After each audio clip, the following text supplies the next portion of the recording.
Assalamualaikum warahmatullahi wabarakatuh. Anda rindu mendengarkan kajian-kajian dari ustadz-ustadz kita dari Aceh? Kunjungi channel YouTube Maulizul Akbar NAD. Subscribe, like, share, komen.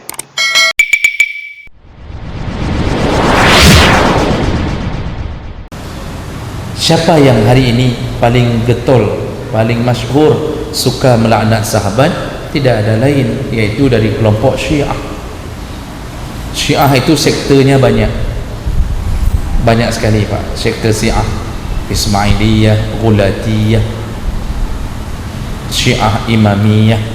Yang paling rusak, paling benci ke sahabat, Syiah Rafidah. Syiah Rafidah ini bergabung-gabung dengan Syiah Imamiyah. Syiah Imamiyah itu yang mempercayai 12 imam. Dulu di rumah-rumah nenek kita, waktu saya kecil-kecil tu, kadang-kadang kunjung ke rumah nenek-nenek itu ada foto Ali bin Abi Thalib. Foto diakui Ali bin Abi Thalib. Itu ada 11 orang lagi di belakang Ali. Terakhirnya Imam Mahdi. Itu kepercayaan Syiah. Kenapa kau ada di rumah-rumah nenek kita? Coba baca sejarah. Syiah itu masuk ke kita Pak, di Aceh. Melalui mana? Melalui Perlak, kerajaan Perlak. Coba lihat nama-nama raja di Perlak, itu kan pakai Syah, Sultan Mughayat Syah. Syah itu bahasa Parsi, artinya raja, sultan. Kalau bahasa Arab, Syah itu kambing, Syatun kambing, tapi bukan bahasa Arab yang dimaksud situ. Syah itu bahasa Parsia, bahasanya orang Iran. Iran itu sumbernya orang-orang Syiah.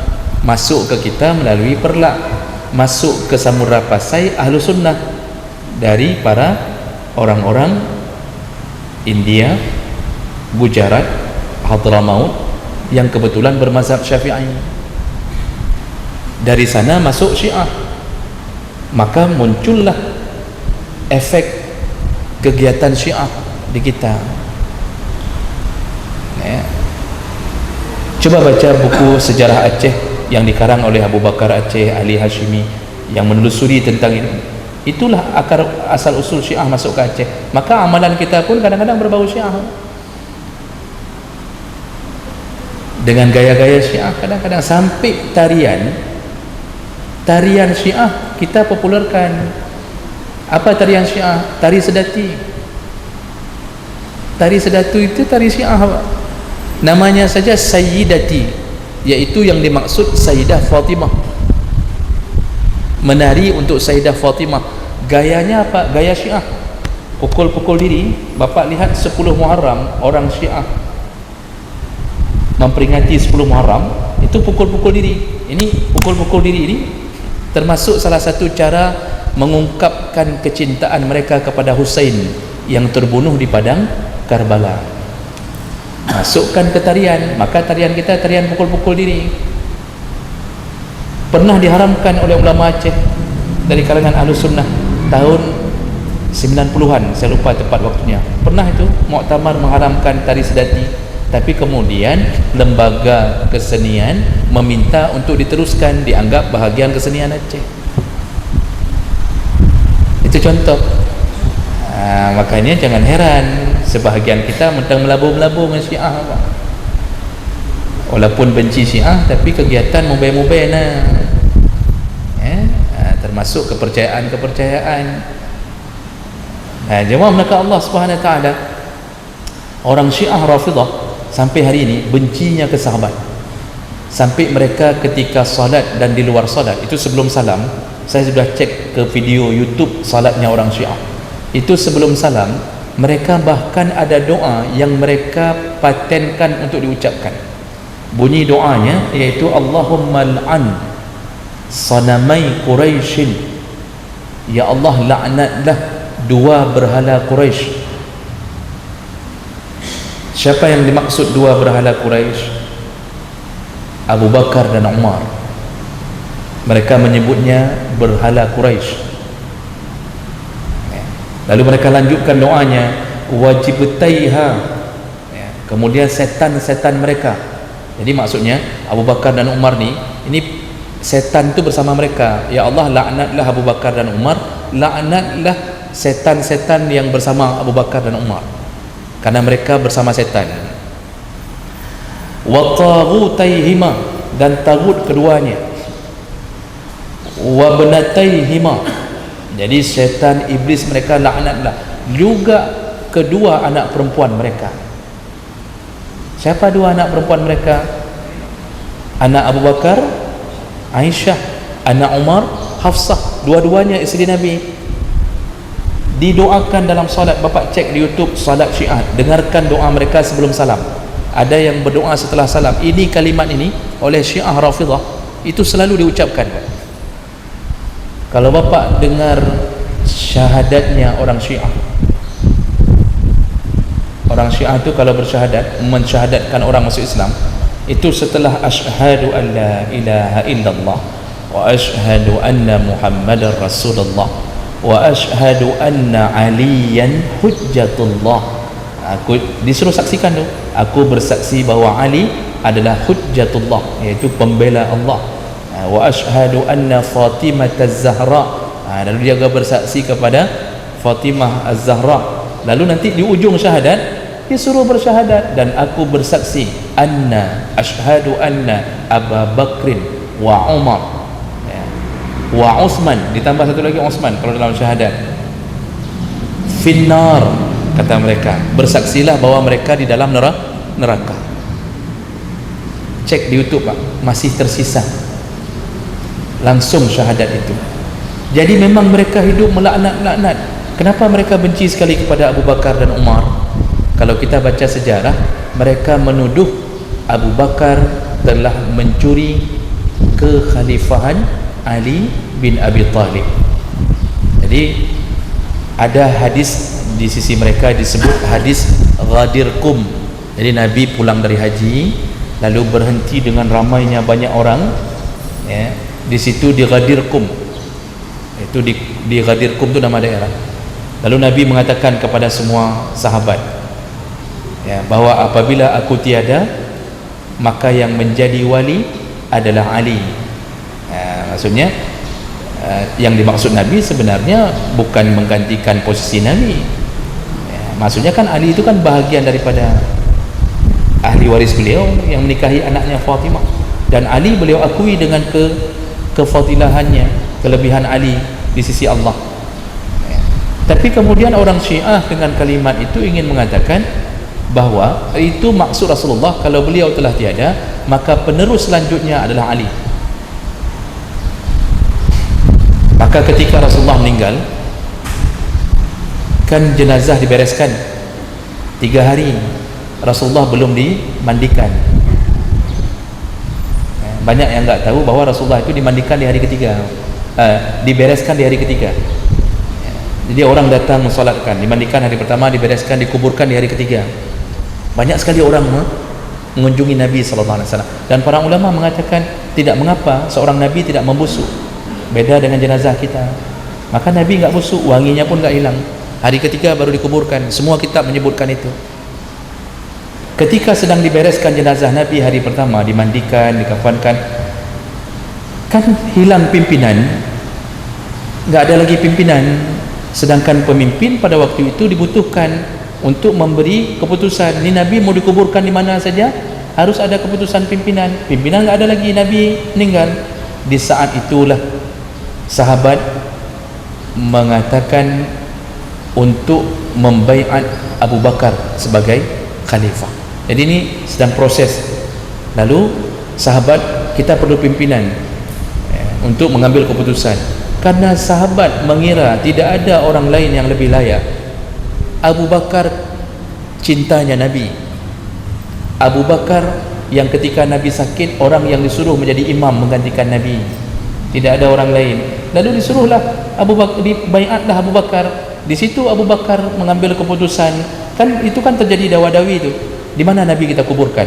Usulannya, Nabi kita kuburkan di tempat lahirnya, suruh bawa ke Mekah. Ada yang mengusulkan Nabi kita kuburkan di Ka'bah, ada yang mengusulkan kita kuburkan Nabi di dekat makam orang tuanya. Begitu-begitulah, banyak sekali Pak dalam sejarah sebutkan. Lalu Abu Bakar kemudian berkata, aku pernah mendengar bahwa apabila Nabi yang meninggal dikuburkan di mana dia meninggal. Nabi meninggal di rumah Aisyah, di atas kasurnya. Maka keputusan Abu Bakar diambil sebagai kesimpulan akhir, Nabi dikuburkan di bawah kasurnya sendiri, di tanah tempat kamar Nabi sendiri. Itu sudah ada pimpinan, mereka taat semua ke Abu Bakar. Syiah menuduh Abu Bakar sengaja dibaiat ketika Ali sedang sibuk membereskan jenazah Rasulullah. Jadi dituduh ini Abu Bakar merebut sebenarnya Ali. Nah, di situ puncak kemarahan. Umar dianggap kong kali kong dengan Abu Bakar. Umar pun mereka laknat.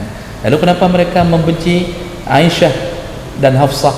Dalam literatur mereka yang pernah saya baca, mereka mengatakan Aisyah itu pelacur, Hafsah itu pelacur, sama kayak ayahnya dan sama kayak kedua ayahnya. Aisyah dituduh orang yang merepotkan dakwah Nabi. Jadi gara-gara Aisyah ini jadi isteri Nabi, banyak sekali Nabi terlewatkan untuk berdakwah, disibukkan dengan kecemburuan Aisyah, begini dan begitu, kemanjaan Aisyah. Itu tuduhan mereka, sampai mereka menuduh Umar lah yang membunuh Fatimah di belakang pintu. Maka mereka hari ini melaknat-laknat. Saya pernah lihat di video, tapi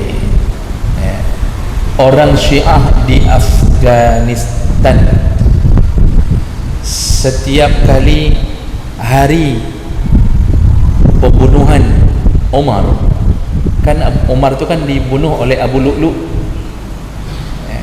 itu diperingati sebagai hari apa istilahnya, perayaan hari kematian Umar. Begitu orang Syiah sampai hari ini, Pak. Sampai hari ini mereka ini sebenarnya tersesat di dalam banyak pemahaman. Makanya jumhur ulama tidak memasukkan mereka ke dalam golongan Ahlus Sunnah wal Jamaah, orang-orang Syiah. Ini sekarang pusatnya di Iran, ya, sebagai salah satu sumber Syiah, pusat Syiah terbesar. Lalu kenapa Husain yang dipuji-puji? Anak Nabi ada dua, cucu Nabi, Hasan, Husain, yang dari Fatimah. Kenapa selalu yang kita dengarkan Husain? Bapak nggak pernah dengar itu Hasan. Apakah karena Hasan ayah saya? Bukan. Kenapa Husain? Saya pernah waktu naik haji, Pak, itu sempat satu urutan rombongan dengan orang-orang Syiah. Itu langsung kami dengarkan labbaika ya Husain, labbaika ya Husain. Mereka bukan labbaik Allah, labbaik Allah, labbaika ya Husain. Ya. Kenapa Husain? Kenapa enggak Hasan?